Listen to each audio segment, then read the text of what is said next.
तो ये एक लेज़र लाइट है, तो इस लेज़र लाइट की जो वेवलेंथ है वो हम कैसे फाइंड करेंगे। तो इस पर फोकस करता हूँ उनको। मैंने स्विच ऑन किया तो देखो चालू हो गया। तो ये जो लेज़र लाइट की जो रोशनी है इसका वेवलेंथ कितना है ये हम कैसे फाइंड करेंगे। इसके लिए हमें ऐसी एक चीज़ चाहिए और यहाँ पर रीडिंग दी हुई है, शायद दिख नहीं रही। ये 100 है, ये 300 है और ये 600 है। ये ग्रेटिंग होल्डर है, ठीक है। इससे लाइट का जो बैंड गैप होता है वो हम फाइंड कर सकते हैं। तो इन दोनों इंस्ट्रूमेंट के सामने एक मिलीमीटर ग्राफ पेपर रखा है, तो इससे हमें सब कुछ फाइंड करना है। तो पहले इस ग्रेटिंग होल्डर को यहाँ पर मैंने सेट किया करके इसको एकदम इसके पैरेलल सेट किया मैंने, ठीक है। इसको हिलाना नहीं है। और ये जो लेज़र लाइट है मैंने इसके सामने लाया और इसको हम ऐसे फाइंड करते, यहाँ पर सेट करते। इसको मैं लेज़र लाइट ऑन कर रहा हूँ। चलो ऑन किया तो देखो क्या हो रहा है। इधर लाइट इसके ठीक बीचों बीच जाना चाहिए, पर लाइट बीचों बीच नहीं जा रही। इसको थोड़ा नीचे करना पड़ेगा। चलो मैंने इसको सेट कर दिया और देखो लाइट बीचों बीच ऑलमोस्ट इसके अंदर से जा रही है। तो अब हमें क्या करना पड़ेगा कि ये जो लाइट पीछे क्रिएट हो रही है ये किसी भी एक पार्टिकुलर लाइन के ऊपर हमें लाना पड़ेगा ताकि हमें एक्यूरेट वैल्यू मिल सके। तो उसके लिए हमें इस रूम की लाइट घटानी पड़ेगी। चलो लाइट मैंने घटा दी। अब इधर देखो, मैंने जो लेज़र लाइट इस होल्डर इस ग्रेटिंग में मैंने डाला वो कितने में है, अभी 600 नैनोमीटर में है, 600 मिलीमीटर में है। ऐसे 600, 300 और 100 में हमें एक्सपेरिमेंट करना पड़ेगा। तो अब हम क्या करेंगे, ये जो लेज़र पॉइंट है इसको ऐसे रहने देते और हम सिर्फ इस ग्रेटिंग को हिलाएंगे। इधर हिला के हम इसको पैरेलली सेट किया। अब मैं दिखाने की कोशिश कर रहा हूँ, पता नहीं हो दिख पाएगा या नहीं।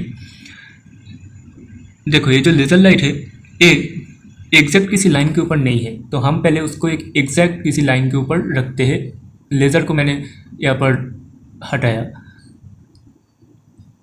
देखो एग्जैक्ट एक मोटी लाइन के ऊपर मैंने इसको पुट किया, ठीक है। और अच्छे से दिखाता हूँ। तो देखो ये जो लेज़र लाइट है मैंने एक पार्टिकुलर लाइन के ऊपर इसको पुट किया और इसका जो दोनों स्पॉट बन रहा है वो भी हम दोनों तरफ देख सकते हैं। रुको फोकस कर। हाँ, तो ये जो लाइट यहाँ पर क्रिएट हो रही है ये सेंटर से कितनी दूर है ये हमें फाइंड करना पड़ेगा। तो ग्राफ पेपर में तो इजीली फाइंड हो जाएगा क्योंकि देखो 10, 20, 30, 40, 42 यानी ये 42 के आसपास आ रहा है। तो हम जस्ट क्या करेंगे 42 यहाँ पर लिख देंगे। इसमें लिखेंगे ना, हम 600 में काम कर रहे तो इधर हम 42 लिख देंगे क्योंकि हमारा वैल्यू 42 आया। और इस बाजू में हम क्या देंगे, एग्जैक्ट ये वाला जो लाइट यहाँ पर क्रिएट हुआ वो कितनी दूर है। तो देखो 10, 20, 30, 40, एग्जैक्ट 40 नो 41। तो हम यहाँ पर जस्ट क्या लिख देंगे 41। देन नीचे और एक बार करना पड़ेगा। वो किसके लिए है, ये जो दोनों साइड हल्की सी लाइट क्रिएट हो रही है वो कितनी दूर है वो हमें फाइंड करना पड़ेगा। तो वो भी देख लेते हैं। 10, 20, 30, 40, 50, 60, 70, 80, 90, 100, 103। तो 103 में आ रहा है। तो हम यहाँ पर सिंपली लिख देंगे 103। हमें इस तरफ का भी देखना पड़ेगा। अरे फोकस नहीं हो रहा है इसमें। हुआ 10, 20, 30, 40, 50, 60, 70, 80, 90, 100, 102। 102 में आ रहा है तो हम इधर 102 लिख देंगे। एक हुआ। फिर हमें 300 के लिए करना पड़ेगा। तो 300 के लिए जब हम करेंगे तब इसको ज़्यादा नहीं चलेंगे। हम क्या करेंगे, इस लेज़र लाइट को यहाँ से मूव करके 300 वाली रीडिंग में ले आएंगे। आ गया 300 वाले में। अब 300 वाले में आने के बाद रुको फोकस करके दिखाता हूँ मैं। ये जो यहाँ पर लाइट क्रिएट हो रही है ये किसी पार्टिकुलर लाइन के ऊपर लाना पड़ेगा। तो हम इसको लाएंगे, ला दिया, दिखाता हूँ मैं। देखो ये जो लाइट है एक पार्टिकुलर लाइन के ऊपर मैंने फिर से ला दिया और इसका भी दो दो स्पॉट क्रिएट हो रहा है इधर। तो हमें ये स्पॉट फाइंड करना पड़ेगा। तो देखो 10, 20, 21 में क्रिएट हो रहा है। तो हम जस्ट 300 वाले में आएंगे, आके यहाँ पर 21 में क्रिएट हो रहा था 21 लिख देंगे। सेम वे इस वाले को देखेंगे 10, 20 एग्जैक्ट 20 के ऊपर क्रिएट हो रहा है, तो हम यहाँ पर जस्ट 20 लिख देंगे। फिर दूसरे वाले में यानी सेकंड स्पॉट के लिए, तो देखो सेकंड स्पॉट के लिए क्या हो रहा है, ए कहाँ पर क्रिएट हो रहा है वो देखना पड़ेगा। तो 10, 20, 30, 40, 45 एग्जैक्ट 45 के ऊपर क्रिएट हो रहा है, तो हम यहाँ पर सिर्फ 45 लिख देंगे। एग्जैक्ट इस साइड के लिए भी करना पड़ेगा, तो 10, 20, 30, 40, 43 में आ रहा है, तो हम यहाँ पर लिखेंगे 43। ये हो गया। और देखो तीसरे बॉक्स के लिए जगह दिया हुआ है, पर यहाँ पर हमारा जो स्पॉट क्रिएट हो रहा है वो देखो 1 और 2 क्रिएट हो रहा है, इस तरफ और एक क्रिएट होना चाहिए तभी तो हमें रीडिंग मिलेगी। तो जब नहीं हो रहा है तो हम इस बॉक्स को ऐसे छोड़ देंगे कि यहाँ पर कोई रीडिंग नहीं आएगी, इसमें कोई रीडिंग नहीं आएगी। अब बाकी है 100 वाले लाइन के लिए कुछ नहीं, लेजर लाइट को मूव करेंगे, मूव करके 100 में ले आएंगे। अब देखो 100 में एक अलग तरीके का यहाँ पर स्ट्रक्चर यहाँ पर दिख रहा है हमें, तो जो भी आए हमें सिर्फ अपने काम से मतलब है। फोकस बिगड़ रहा है, रुको रुको दिखाता हूँ। देखो तो देखो ये जो लाइन क्रिएट हुई, ये जो लाइट यहाँ पर मैंने पुट किया, ये एग्जैक्ट एक लाइन के ऊपर मैंने पुट किया, तो मेरा काम हो गया। अब यहाँ से सिर्फ हमें रीडिंग्स लेनी है। तो देखो ये जो पहला स्पॉट यहाँ पर बना, ये कितनी दूर में है, 10, 15, 16 में है, तो हम यहाँ पर जस्ट क्या करेंगे, यहाँ पर हम 16 लिख देंगे। अब हमें इस साइड के लिए करना पड़ेगा 10, 15, ये भी 16 में क्रिएट हो रहा है, तो हम यहाँ पर 16 लिख देंगे। लेजर लाइट के लिए फोकस में गड़बड़ी हो रही है। चलो अब सेकंड स्पॉट के लिए देखते हैं। सेकंड स्पॉट मतलब ए वाला, तो 10, 20, 30, 31, 32, 33 में हो रहा है, तो यहाँ पर हम 33 लिख देंगे। अगेन इस साइड वाले के लिए करना पड़ेगा, तो 10, 20, 30, 31, 32, 33 में आ रहा है, तो ए वाले में भी हम 33 सिर्फ यहाँ पर लिख देंगे।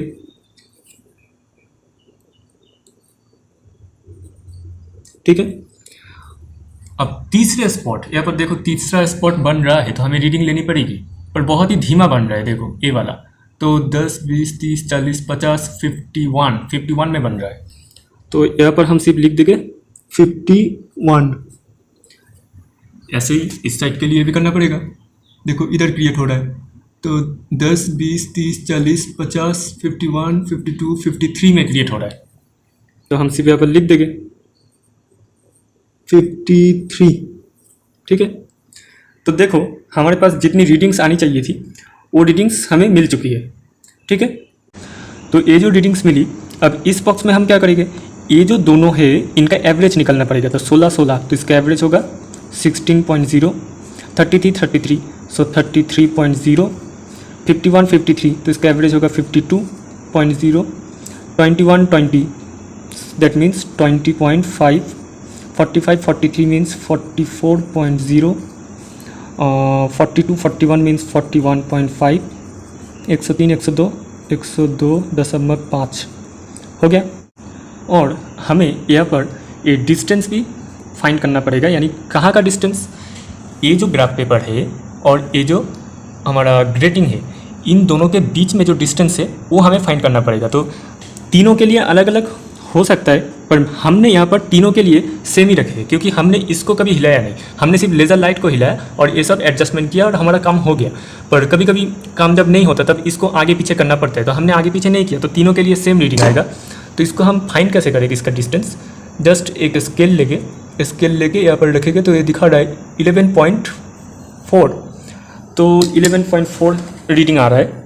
तो हम जस्ट यहाँ पर ये लिख देंगे 11.4 सेंटीमीटर, ऑफ कोर्स सेंटीमीटर में देना पड़ेगा।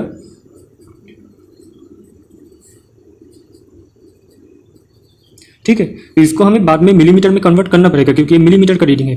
ये जो आया है ये मिलीमीटर में ही आया है, पर इसको हमें अलग से लिखना पड़ा सेंटीमीटर, क्योंकि मैंने नॉर्मल स्केल से किया। इसको मिलीमीटर में कन्वर्ट करने के बाद हो जाएगा। तो सारे वैल्यूज़ मिल जाने के बाद हमें क्या फाइंड करना होगा, हमें वेवलेंथ चाहिए जिसको हम डिनोट करते हैं लैम्डा से। तो लैम्डा का फॉर्मूला है d into X subscript m divided by N under root of X M square plus F square. तो इसमें सिर्फ हमें वैल्यूज पुट करने पड़ेंगे और हमें रिजल्ट जो मिलेगा वो होगा हमारा लैम्डा यानी वेवलेंथ। तो चलो करके देखते हैं। d क्या है, पहले के लिए जब ले तो d है a वाला 1/d है, तो d क्या होगा, d हमारा होगा 1 divided by 100 into X M क्या है, देखो ये होगा हमारा एक्स एम, इसके लिए है 16.0, तो हम जस्ट यहाँ पर लिख देंगे 16.0 डिवाइडेड बाई एन देखो क्या है, ये है हमारा एन, तो पहले के लिए 1, सो एन की वैल्यू सिर्फ हमें 1 देना पड़ेगा, under root X M square, X M था 16 इसका स्क्वायर प्लस एफ स्क्वायर।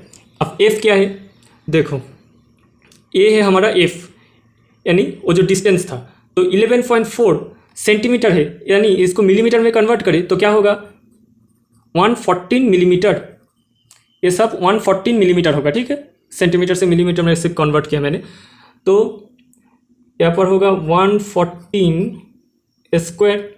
अब इसको सिर्फ कैलकुलेट करना है, इसके लिए हम साइंटिफिक कैलकुलेटर की यूज़ करेंगे। तो इस तरह कैलकुलेशन करने के बाद यहाँ पर 1.389 इंटू 10⁻³ मिलीमीटर इसका रिजल्ट आया। तो हमें देखो ये लैम्डा नैनोमीटर में निकलना पड़ेगा, तो इसको हम मिलीमीटर से नैनोमीटर में कन्वर्ट करें तो 1389.88 नैनोमीटर आता है।